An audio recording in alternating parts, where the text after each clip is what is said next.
கிறிஸ்துவுக்குள் அன்பான பிள்ளைகளே, உங்களை இயேசுவின் நாமத்தில் நான் வாழ்த்துகிறேன். இந்த நாளில் தேவன் உங்களுக்கு கொடுக்கிற அருமையான இந்த ஆண்டின் இறுதியில் கர்த்தர் உங்களுக்கு கொடுக்கின்ற ஒரு அருமையான ஒரு வார்த்தை என்னன்னா, உங்கள் போராட்டம் முடிந்தது. ஹல்லேலூயா! ஆமென் சொல்லுங்க. நிச்சயமா அப்படியே நடக்கும். போராட்டம். சிலருக்கு வாழ்க்கையே போராட்டமாக இருக்குது. போராட்டம்னா இங்கிலீஷில் ரெஸ்லிங்னு போட்டிருக்கு. குத்துச்சண்டை போடுறாங்கல்ல, என்ன பண்ணுவாங்க? மூஞ்சில் ஓங்கி குத்துவான், வயிற்றுல குத்துவான், அடிப்பான், கையை பிடிச்சி பின்னால் வைப்பான், மேலே ஏறி குதிப்பான், அவனை படுத்துவான். அதுதான் போராட்டம். அந்த மாதிரி போராட்டம். போராட்டம்ன்றது என்னன்னா, வாழ்க்கையில் தொடர்ந்து பிரச்சனை வர்றதான் போராட்டம். போராட்டமாக இருக்குது. 4 பக்கம் பிரச்சனை. ஒன்று முடிஞ்சா ஒன்று கண்டினியூஸாக. இதுதான் போராட்டம். இன்றைக்கு கர்த்தர் உங்களை பார்த்து சொல்லுகிறார், போராட்டம் முடிந்தது. ஆமென், ஹல்லேலூயா. இந்த 2024 ஆண்டோடு நீங்கள் என்னென்ன காரியங்களில் போராட்டம் உங்களுக்கு இருந்ததோ அந்த போராட்டங்கள் இந்த ஆண்டோடு முடிவுக்கு வந்தது. ஆமென், ஹல்லேலூயா. ஏசாயா எபேசியர் 6:12 சொல்லுது, நமக்கு என்னென்ன வகையான போராட்டங்கள் இருக்கான்? மாமிசத்தோடு, இரத்தத்தோடு, துரைத்தனங்களோடு, அதிகாரத்தோடு, இந்த உலகத்து லோகாதிபதியோடு, வான மண்டலங்களில் இருக்கிற பொல்லாத ஆவிகளோடு நமக்கு போராட்டம் உண்டு. எத்தனை வகையான போராட்டம் பாருங்க. ஆஃபீஸுக்கு போனால் வேலை செய்யும்போது அதிகாரி படாப்படுத்துகிறான். போராட்டம். ஒவ்வொரு நாளும் ஆஃபீஸ் போகிறதுக்கே பிடிக்கல. போராட்டம். பவரில் இருக்கிறவங்க, அதிகாரத்தில் இருக்கிறவங்க, துரைத்தனத்தில் இருக்கிறவங்க நம்மளை படுத்தி எடுக்கிறாங்க. அதுவா? அது மட்டுமா? சாத்தான் ஒரு பக்கம், இந்த உலகத்து லோகாதிபதி அவன் ஒரு பக்கம் நம்மளை போட்டு புரட்டி எடுக்கிறான். அப்புறம் வான மண்டலத்தில் இருக்கிற பொல்லாத ஆவி. அப்பா, பொல்லாத ஆவி இல்லை, ஆவிகள். எத்தனை வகையான ஆவி.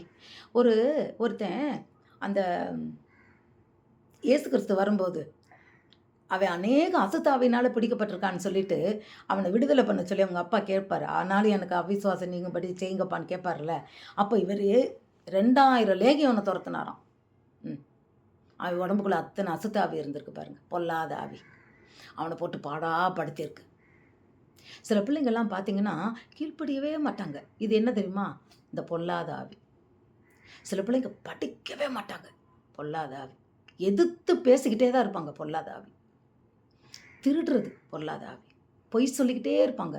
பொல்லாத ஆவி. ஏமாத்துறது பொல்லாத ஆவி. விபச்சாரம் பொல்லாத ஆவி. வேசித்தனம் பொல்லாத ஆவி. அடுத்தவனை கெடுக்க நினைக்கிறது பொல்லாத ஆவி. மற்றவங்களை பற்றி கோல் சொல்கிறது, குறை சொல்கிறது, திட்டுறது, அவனுக்கு குழிப்பறிக்கிறது, இதெல்லாம் பொல்லாத ஆவி. வான மண்டலங்களில் இருக்கிற பொல்லாத, நம்ம இதெல்லாம் செய்யக்கூடாதுன்னு நினச்சாலும் அந்த ஆவி நம்மளை விட மாட்டேங்குது. அதோடு நம்ம போராடுறோம். அது நம்மளை விட்டு போகணும்னு சொல்லி நம்ம போராடுறோம். சிலருக்கு பார்த்திங்கன்னா வாழ்க்கை எப்படி இருக்குன்னா, வாழ்க்கையே போராட்டமாக இருக்குது.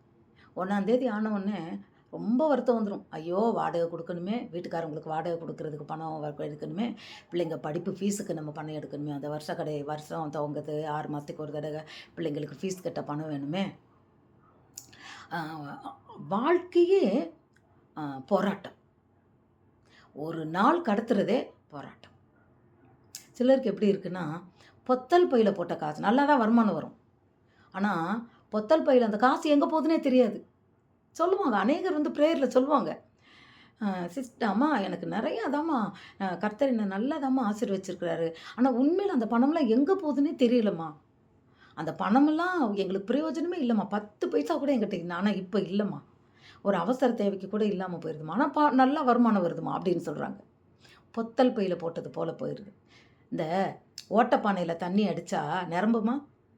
அது போல தான். அது எவ்வளோதான் தண்ணி நிரம்பினாலும் ஓட்டை இருந்தால் போய்கிட்டே தான் இருக்கும், நிரம்பாது பானை. அதுபோல் தான் பிரியமானவர்களே, வாழ்க்கை என்பது சிலருக்கு போராட்டமாய் அமைகிறது. அந்த ஒரு குடத்த ஓட்ட குடத்துல அடிச்சு முடிக்கிறதுக்கு எவ்வளோ கஷ்டப்படணும். டங்கு டங்கு டங்கு டங்கு டங்கு டங்குன்னு வேகமா அது ஒழுகுறதுக்கு மீறி என்ன செய்யணும்? அத அடிச்சு ஊத்துனாலும் ஓட்டையில ஓடிரும். கஷ்டம் தான். அப்போ இது போல வாழ்க்கையில வருகின்ற எல்லா பிரச்சனைகளும் ஒண்ணு போனா ஒண்ணு, ஒண்ணு போனா ஒண்ணு. பிள்ளைக்கு இப்போ தான் உடம்பு சரியில்லன்னு டாக்டர்ட்ட போயிருப்போம். எல்லாம் முடிச்சு கொண்டு வந்திருப்போம். அடுத்து பார்த்தா நமக்கு சுகமில்லாம போயிரும். ஐயோ! இவங்க போறோம். திடீர்னு பார்த்தா வீட்ல இருக்க அம்மா, அப்பாவுக்கு எதனால உடம்பு சரியில்லாம்பாங்க. சரி நான் அவங்களுக்கு இப்படி ஆஸ்பத்திரிக்கே ஒரு மாசம் காசு வந்து கடன் வாங்கி போற நிலைமைக்கு வந்து தள்ளிரும். எப்படி ஏன் நடக்குது? எதுக்கு நடக்குதுன்னு தெரியல. நம்ம அந்த விஷயத்துக்குன்னு ஒரு இதுக்கு பைசா வச்சா அது வேற மாரி செலவுக்கு போயிருது. ஆனால் இன்றைக்கு உங்க வாழ்க்கையில அப்படிப்பட்ட போராட்டங்கள் எல்லாம் முடிந்ததுன்னு சொல்லி ஆண்டவர் உங்களை பார்த்து சொல்கிறார் பிரியமானவர்களே. விசுவாசிக்கிறவங்க ஆமேன்னு சொல்லுங்க. அப்படியே நடக்கும். ஏன்னா நாம் விசுவாசித்தால் தேவனுடைய வல்லமையை நம்ம பார்ப்போம், மகிமையை நாம் பார்ப்போம். நீங்க நம்புங்க, இத்தனை வருடங்களாய் ரொம்ப நீண்ட காலமாய் ஒன்றுல போராடிக்கிட்டு இருக்கீங்களா? கர்த்தர் அதை விடுவிக்கிறார். அவர் சொல்லுகிறார், ஏசாயா 49:25 சொல்லுகிறார், உன்னோடு வழக்காடுகிறவர்களோடு நான் வழக்காடி உன் பிள்ளைகளை ரட்சித்துக் கொள்வேன். இந்த வாக்குத்தத்தத்தை எடுத்துக்கிங்க. நம்மளோடு யாருனாலும் போராட்டம் பண்ணுறாங்களா? நம்மளை வழக்கு போட்டிருக்காங்களா? கவலைப்படாதீங்க. நமக்காய் கர்த்தர் வழக்காடுகிறார். அவரே சொல்கிறார், உனக்காய் நான் வழக்காடி. எவ்வளோ பெரிய வக்கீல், துட்டு கொடுக்காத இலவச வக்கீல். நம்ம செய்ய வேண்டியதெல்லாம் என்ன? அவரோட சத்தியத்துக்கு கீழ்ப்படியணும், அவர்கிட்ட ஹேண்ட் ஓவர் பண்ணிடணும். அப்பா நீங்கள் பார்த்துக்கிங்க, டாடி நீங்கள் பார்த்துக்கிங்க. யெகோவா ஈரே, யெகோவா ஷம்மா, அவர் நம்ம கூட இருக்கிறார். அவர் தான் நம்மளை நடத்துகிறார். யெகோவா ரூபா இந்த வழக்கில் நமக்கு ஜெயம் கொடுப்பார். யெகோவா நிசி, ஹல்லேலூயா, வெற்றி தருகிற தேவன், வழக்காடுகிறவர். அவர் நீதியை நூலாகும், நியாயத்தை தூக்கு நூலாகும் இருக்கிறவர், நமக்கா யுத்தம் செய்கிறவர். அவரே சொல்றார், உன்னோடு வழக்காடுகிறவர்களோடு நான் வழக்காடி உன் பிள்ளைகளை ரட்சித்துக் கொள்வேன். பிள்ளைகளை குறித்து என்ன கவலை வச்சுருந்தாலும், திருமணமாகலைன்னு சொல்கிறீங்களா, பிள்ளைங்க ரட்சிக்கப்படலைன்னு சொல்கிறீங்களா, பிள்ளைங்க வாழ்க்கையில் போராட்டமாக இருக்கா, கவலைப்படாதீங்க. கர்த்தர் சொல்லுகிறார், உன்னோடு போராடுகிறவர்களோடு. நிறைய பேரை மனுஷங்க தான் போராட்டத்தில், சொந்தக்காரவங்க, தெரிஞ்சவங்க, இது பண்ணுறவங்கலாம் போராட்டத்தை கொண்டு வந்து நம்மளை கெடுக்க நினைப்பாங்க.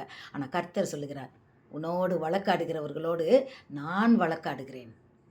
இன்னொன்று சொல்கிறார், உன்னோடு போராடுகிறவர்களை நீர் தேடியும் காணாதிருப்பாய். ஹல்லேலூயா. எத்தனை பெரிய சிலாக்கியம். இந்த புதிய ஆண்டு 2025 கர்த்தருக்கு நன்றி சொல்லுங்கள். ஆண்டவரே, என் போராட்டம் முடிந்ததப்பா, உமக்கு கொடானு கொடி ஸ்தோத்திரம். என்னோடு போராடுகிறவளுக்கு நான் தேடியும் காணாதிருக்க செய்தீரே, உமக்கு ஸ்தோத்திரம் ஆண்டவரேன்னு தேவனை துதிங்க. துதிக்க துதிக்க துதிக்க துதியின் மத்தியில் இருக்கிற தேவன் அற்புதமாய் நடத்துவார், ஆச்சரியமாய் நடத்துவார். அவர் சொன்னா செய்வார். அவர் தன் வாயினால் சொன்னதை தன் கரங்களினால் நிறைவேற்றுவார். பிரியமானவர்களே, இன்னைக்கு வாயினால் சொல்லி இருக்கிறாரா, உன் வாழ்க்கையில் இருக்க போராட்டம் முடிந்ததுன்னு. இந்த ஆண்டோட முடிந்தது. ஒவ்வொருத்தருக்கும் ஒவ்வொரு வகையான போராட்டமாக இருக்கலாம். கர்த்தரிடத்துல சொல்லுங்கள், நீர் இந்த வருஷத்தோடு முடிக்கிறேன்னு பேசியிருக்கிறீங்க, நன்றிப்பான்னு உங்களை நீங்கள் முழுமையாக கர்த்தருடைய பிள்ளையாக உங்களை ஒப்பு கொடுங்க. நிறைய வேதம் வாசிக்கிறதுக்கும் ஜெபிக்கிறதுக்கும் உங்களை அர்ப்பணிங்க. உண்மையிலேயே இந்த புதிய ஆண்டில் போராட்டம் இல்லாத ஒரு வாழ்க்கையை கர்த்தர் உங்களுக்கு உண்டு பண்ணி வைத்திருக்கிறார். மகிழ்ந்து களி கூறுவோமா? God bless you.